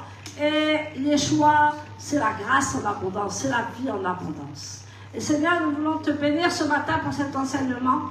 Parce que nous avons vu que Moshe a obéi dans tout ce que Adonai lui avait demandé. Il a obéi dans beaucoup de choses. Et même, il a délégué son autorité, il a délégué toute la puissance de l'affermissement au niveau de Josué afin qu'il rentre dans le pays promis. Seigneur, merci pour Moshe qui a été jusqu'à ce combat, jusqu'à cette arrivée-là où il est arrivé, parce que là, ce n'était plus la rigueur qui allait entrer dans la terre promise, c'était la grâce qui allait entrer dans la terre promise. C'était la grâce de Josué qui allait rentrer dans la terre promise. Et nous sommes comme cela. Nous avons la rigueur de la Torah, mais nous avons aussi la grâce de Yeshua. Et ce matin, je veux te recommander tes enfants entre tes mains parce que je sais que la conquête, quelquefois, n'est pas facile. Je sais qu'il y a des combats qui sont très durs dans la vie, mais tu nous as promis d'être avec nous jusqu'à la fin du monde. Tu nous as promis, Seigneur, d'être dans le combat avec nous et que tu ne nous abandonnerais jamais. Tu as dit une mère peut abandonner son enfant, mais moi, je ne vous abandonnerai jamais. Je serai toujours avec vous parce que j'aime mes enfants. Et Seigneur, je te présente ce petit troupeau qui est devant moi. Ce troupeau qui n'est pas égaré, mais ce troupeau qui est dans la vérité. Je te recommande tes enfants entre tes mains afin qu'ils rentrent dans ce combat spirituel, mais avec toi.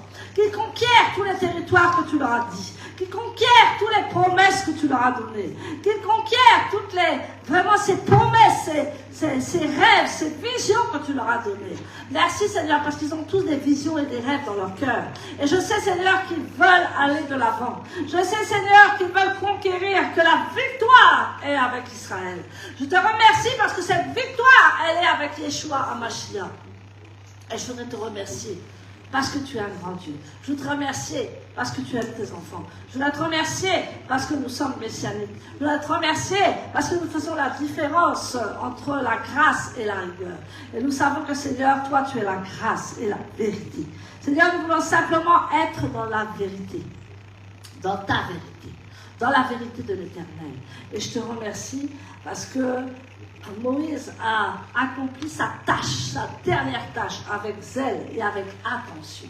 Seigneur, que nous puissions être des Moïse attentifs pour fortifier les autres.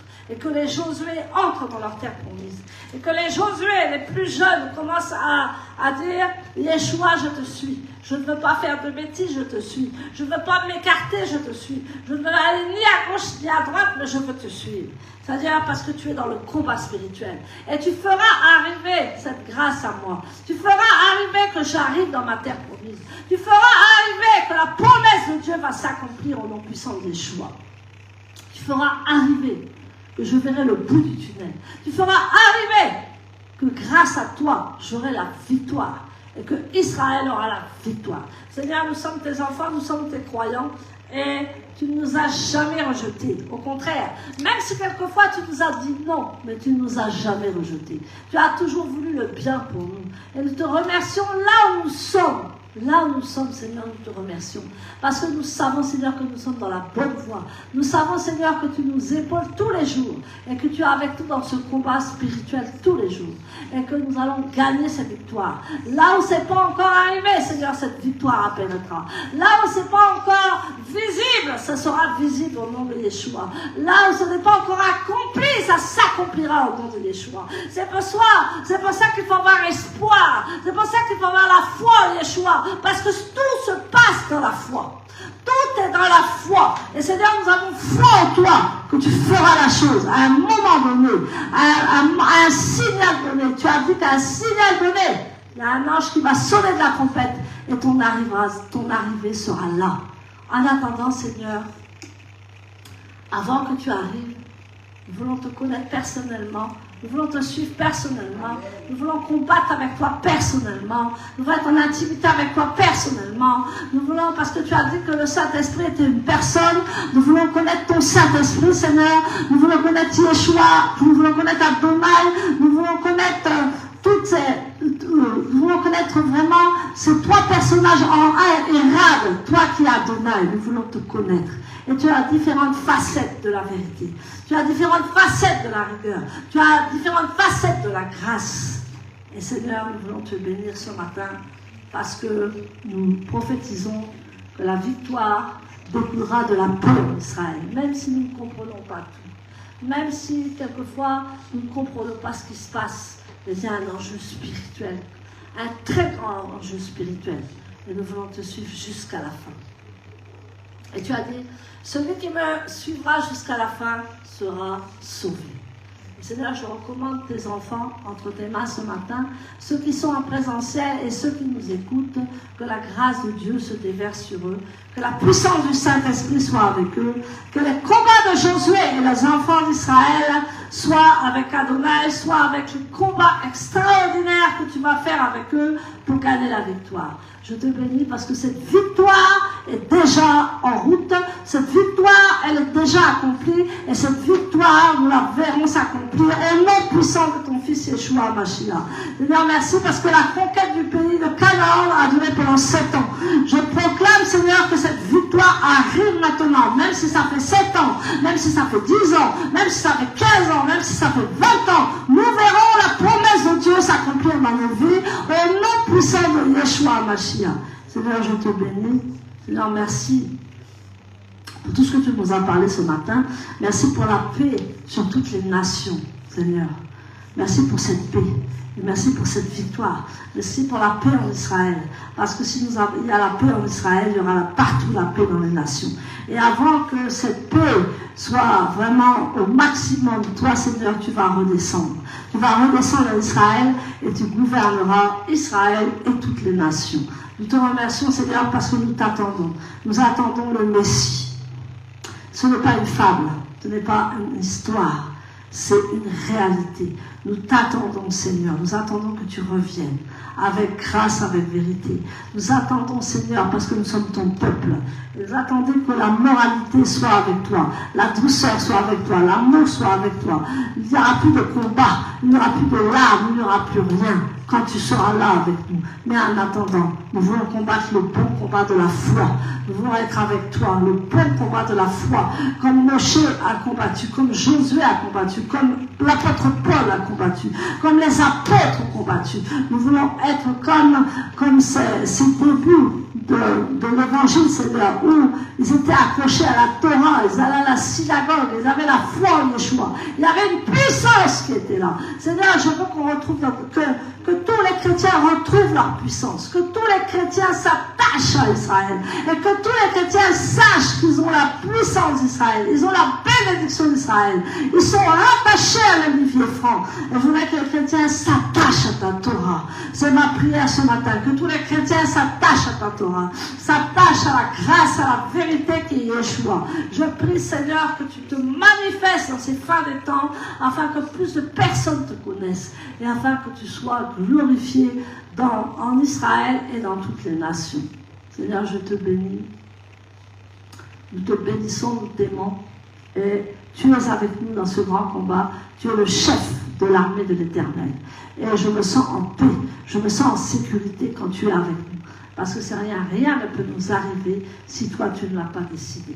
Alors Seigneur, merci. Nous te bénissons. C'est au nom puissant de Yeshua HaMashiach que je prie. Amen. Amen.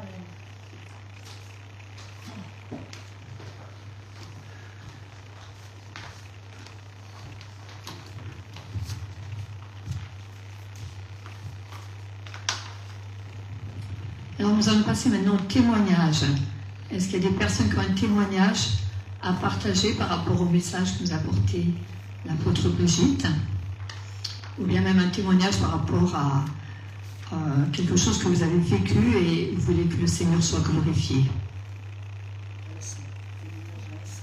Un témoignage récent, quelque chose que vous avez vécu pendant la semaine par exemple.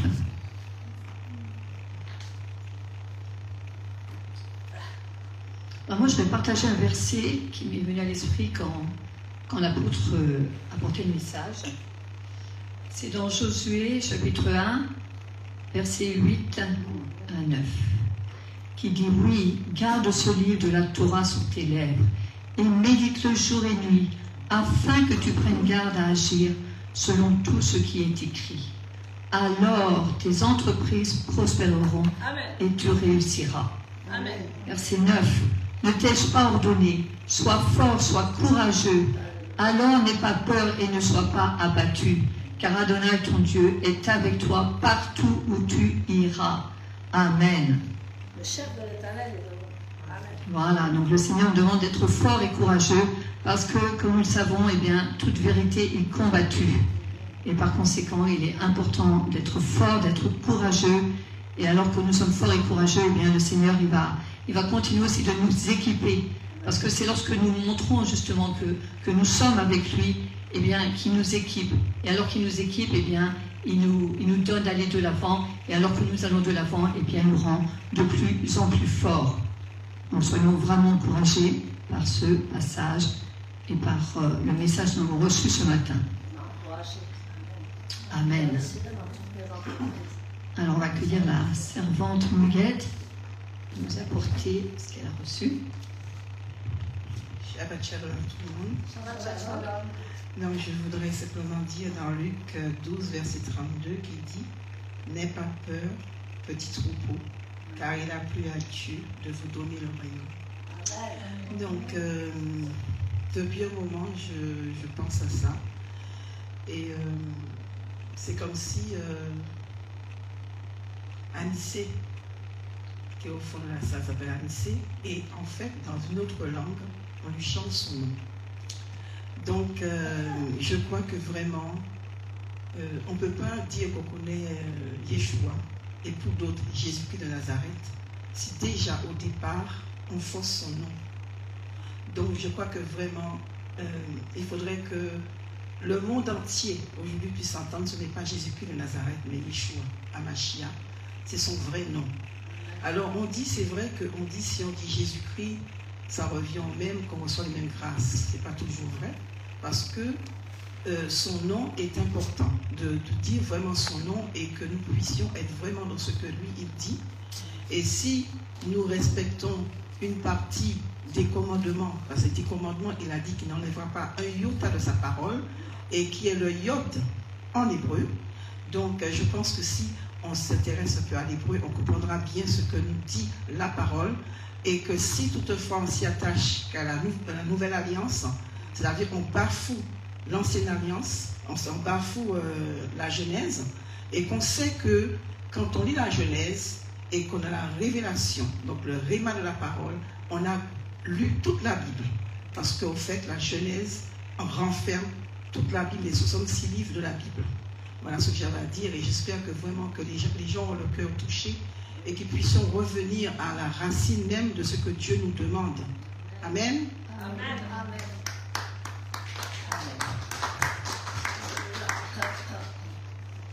Amen. Donc nous allons continuer notre adoration. Nous allons passer aux dîmes et aux offrandes. Et donc ça fait partie de l'adoration. Comme on le sait, l'adoration, c'est un style de vie. Et les dîmes et les offrandes, eh bien, ça en fait partie. C'est une manière de montrer à Dieu notre adoration. Alors nous allons aller dans la parole. On va aller dans Malachie, chapitre 3, verset 10, qui nous dit « Apportez toute la dîme à la salle du trésor, afin qu'il y ait de la nourriture dans ma maison. Et mettez-moi à l'épreuve, dit Adonai Tsebaot. Voyez si je n'ouvrirai pas pour vous les écluses des cieux, et si je ne déverserai pas sur vous une bénédiction bien au-delà de vos besoins. Pour l'amour de vous, j'interdirai aux dévoreurs de détruire la production de votre sol, et votre vigne ne perdra pas ses fruits avant la moisson, dit Adonai Tsebaot. » Ça, c'est le verset 11. Donc ici, on nous parle de la dîme. Et la dîme, comme nous le savons, c'est une obligation.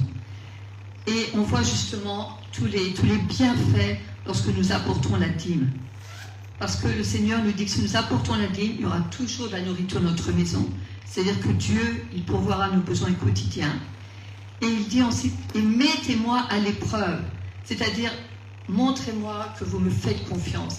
Et voyez si je n'ouvrirai pas pour vous les écluses des cieux. Donc ça veut dire que si nous lui faisons confiance, eh bien il va nous bénir au-delà de nos attentes.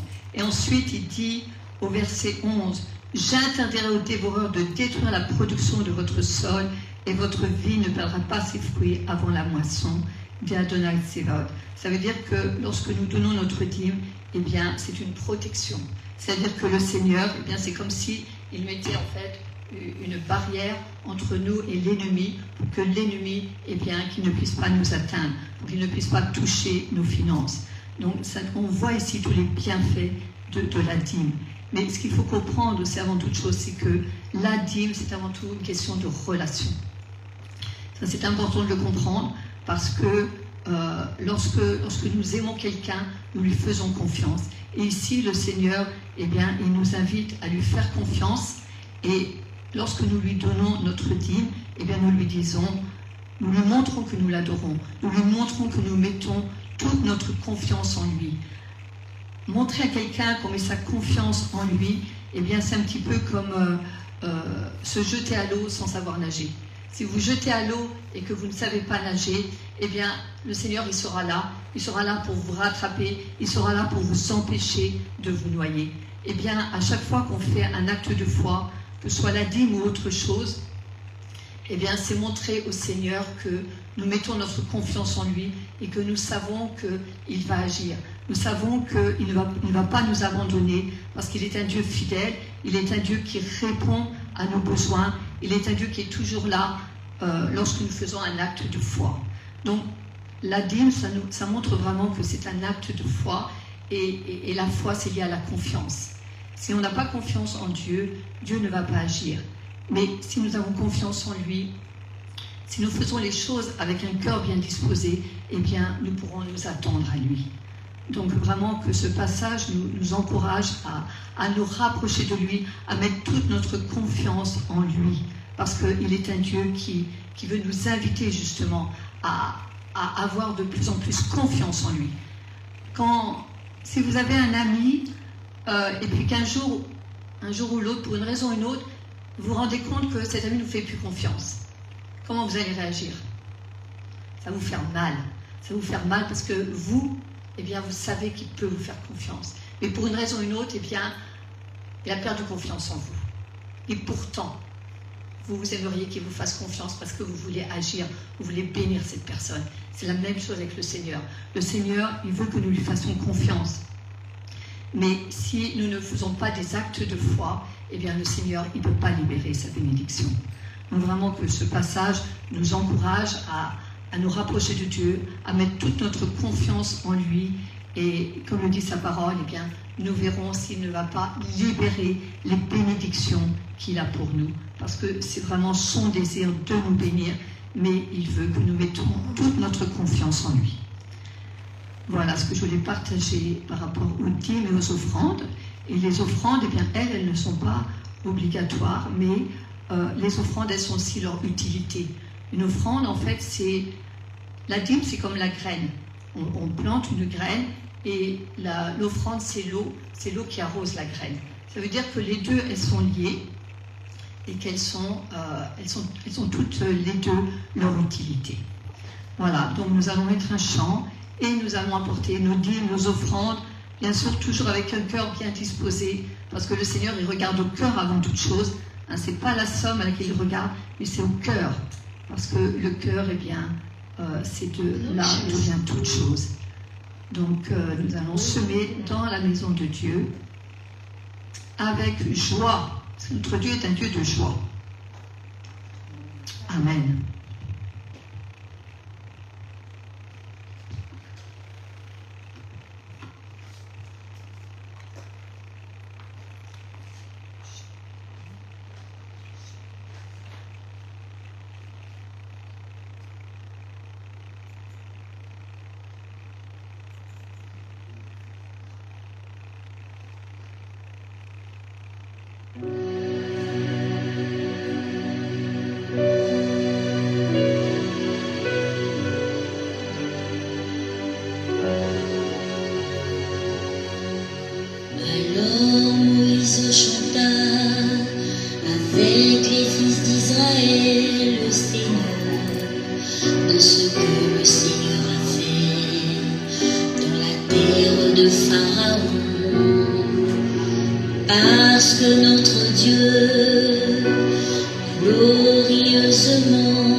De la mer compris que devant le peuple hébreu, il y avait un vague de guerre, le Dieu puissant. Les cavaliers de Pharaon sont tous tombés dans la mer rouge, c'est qu'Israël traversa. Car le Seigneur est ma force et mon chant est l'expression de mon salut qui est comme toi. Magnifique en sainteté admirable, digne de louange en Israël, car le Seigneur est ma force et mon chant est l'expression de mon salut qui est comme toi. Magnifique en sainteté admirable, digne de louange en Israël, chantez au Seigneur, chantez au Seigneur, car il triomphera glorieusement. Chantez au Seigneur, car il triomphera glorieusement. Chantez au Seigneur, car il triomphera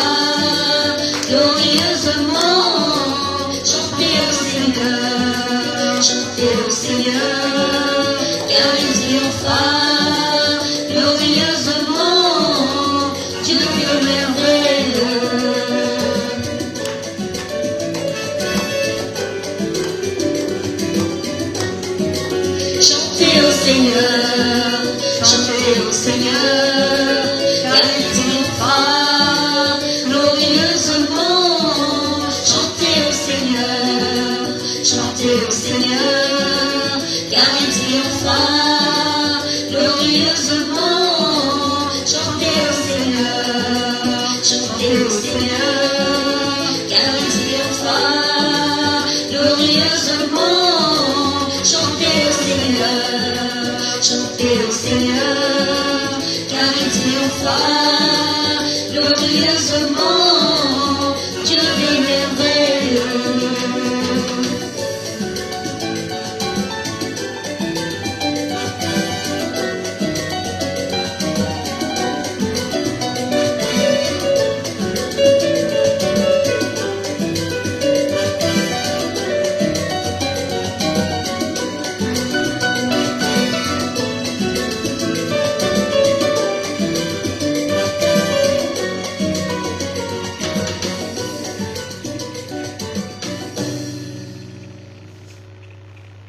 Amen. Je prie pour les dîmes et les offrandes. Seigneur, je te remercie, Seigneur, pour ces dîmes, ces offrandes, Seigneur, que nous avons semées, Seigneur, dans ta maison. Merci, Seigneur, parce que tu les arroses. Tu les arroses, Seigneur, de façon, Seigneur, à ce que ton œuvre puisse continuer, Seigneur, comme tu le souhaites. Que tu sois glorifié, Seigneur, à travers cela. Et merci, Seigneur, parce que toi, tu connais les besoins de chacun. Alors je prie, Seigneur, que tu pourvoies, Seigneur, aux besoins de tes enfants. Merci, Seigneur, parce que tu viens les surprendre, Seigneur, dans leur relation qu'ils ont avec toi. Tu viens les surprendre, Seigneur, là où ils ne s'y attendent pas. Parce que nous savons que lorsque nous sommes fidèles, nous savons, Seigneur, que lorsque nous mettons notre confiance en toi, lorsque, Seigneur, nous agissons, Seigneur, par tes actes, eh bien, Seigneur, que tu es le Dieu vivant. Tu es celui qui agit. Tu es celui qui répond. Tu es celui qui bénit. Merci, Seigneur, de bénir ces dîmes et ces offrandes dans le nom de Yeshua Meshiach. Amen. Amen. Donc, nous allons passer maintenant aux annonces. Donc, nous nous retrouvons tous les samedis pour le Shabbat.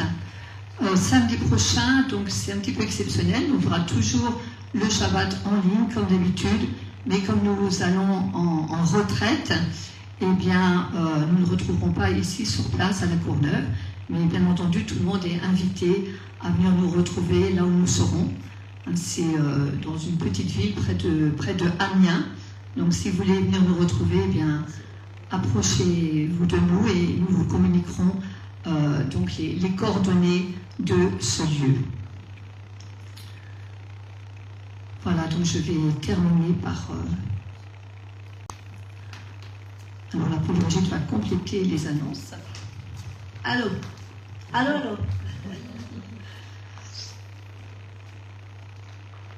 Nous allons faire la retraite parce qu'en fait, nous allons avoir des consécrations. Je pense au mois d'octobre. Dieu va définir la date. Donc, nous allons aller dans ce temps de consécration. Et donc, tout le monde est invité à cette consécration. Mais le samedi, s'il vous plaît, venez avec nous. Alléluia. C'est pas si, venez avec nous. Même si vous travaillez, même vous pouvez venir même le vendredi soir. Miguel va vous chercher même à Amiens s'il le faut. À Paris, Amiens, c'est pas loin. Amen. Venez célébrer avec nous. Le vendredi soir, on fera Shabbat là-bas. Et le samedi soir, on fera Shabbat. Et comme ça, si vous voulez, au moins, on aura un Shabbat entier. Parce que d'habitude, on ne fait pas le vendredi soir. Là, on aura le vendredi soir, le samedi. Et on revient le samedi. C'est ça, Miguel? Comment? Dimanche. Mais ceux qui veulent repartir avant peuvent repartir avant. Donc, s'il vous plaît, ne dites pas j'ai autre chose à faire. C'est vital qu'on fasse Shabbat ensemble et vous recevrez la bénédiction de l'Éternel puisque cette retraite est prévue pour les consécrations. Que Dieu vous bénisse. Amen.